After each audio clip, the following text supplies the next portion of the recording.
Hello, this is my story about Curtis Clough, however you say it. He's come across in my research, and I figured I'd tell a little story about him. Here he is. This is him. He's a school guy. Controls people, as it were, in a nice way, maybe. Walks around the school, does administrative duties, fine. Curtis has no weird background. He's probably a nice guy. Curtis, whatever, lives in Ohio. Great, fine. Okay, well, apparently this guy was the first, not necessarily the first, as it says in this next article. In 2011 it was tweeted, but the first to tweet #BostonStrong. So I had to look into him, of course. Here we go, he did. He's got a nice story his dad always talked about, and it's so funny.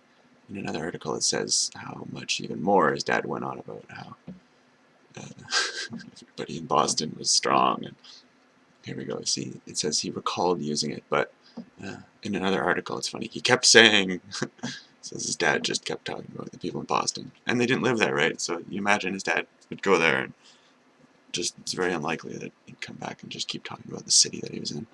I mean, certainly possible, of course, but fine.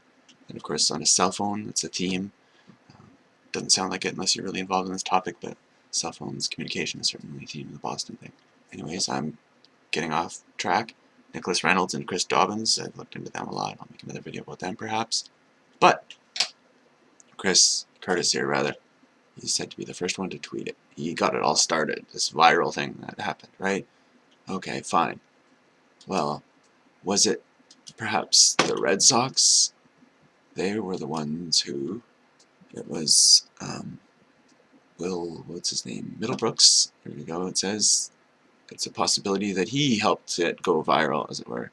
He helped people popularize it. Well, I don't know.